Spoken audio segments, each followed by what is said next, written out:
Hi, வணக்கம்மா. This is Maha. 11th standard, exercise 11.4 first sum.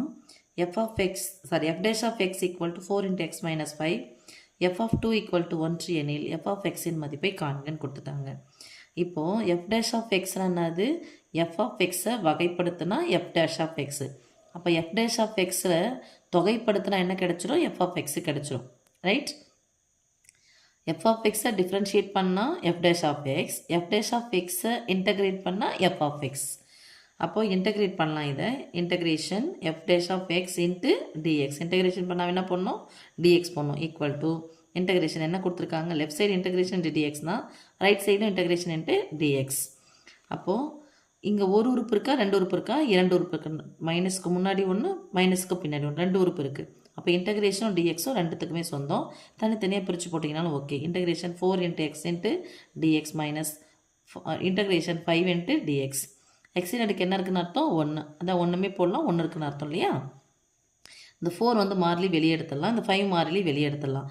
X into டிஎக்ஸை integrate பண்ணும்போது எக்ஸின் அடுக்கு, அதாவது எக்ஸ் பவர் என்னன்னா ஃபார்முலா என்னது? Integration x power n into dx equal to x power n plus 1 by n plus 1 plus c. Okay, இங்கே ரெண்டு உறுப்பு இருந்தாலும் மூணு உறுப்பு இருந்தாலும் ப்ளஸ் சி ஒன்று தான் போட போகிறோமா? அப்போ 4 இன்ட்டு ஒன்று கூட ஒன்று கூட்டுங்க.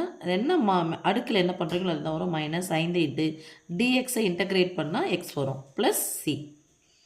இப்போது நடுவில் பெருக்கல், குறுக்கு குறுக்கு கேன்சல் பண்ணால் ஒன்று ஒன்றே கூட்டினா 2, 1 2 2 2 4 minus 5 into X plus c. இப்போ 2 into x square 2x square minus 5 into c plus c 5x plus c. இப்போ f of 2 equal to 1 கொடுத்துட்டாங்க. ஸோ f of 2 xக்கு பதில் என்ன போகிறோம்? 2 போகிறோம். இதில் போடுறோம், இதில் போடுறோம். அப்போ 2 into 2 square minus 5 into 2 plus c. First square, அதாவது அடுக்கு தான் பார்க்கணும். 2 square 4 minus 5 into 2 plus C. 4 2 2 10 ஒத்த உறுப்புகள் தான். அதனால் ஒரு மைனஸ் வந்தால் கழிக்க போகிறோம். பெரிய இந்த சின்ன கழிச்சிட்டு பெரியனுடைய குறி போட போகிறோம். மைனஸ் 2 சமக்குறிக்கு அந்த பக்கமாக வந்தால் ப்ளஸ் 2. இங்கே யார் மட்டும் இருப்பாங்க? Plus C. அப்போ சியினுடைய மதிப்பு ப்ளஸ் 3. ப்ளஸ் 3ன்னு எடுத்து எங்கே கொண்டு போய் போகணுன்னா எஃப் ஆஃப் எக்ஸில் கொண்டு போயிடும். ஃபைனலாக என்ன கிடைச்சோன்னா 2 into x square minus 5 into x plus சியினுடைய மதிப்பு என்னன்னு போட போகிறோம் சாமி? 3ன்னு போட போகிறோம். ரைட்மா? அவ்வளோதான் சாமி.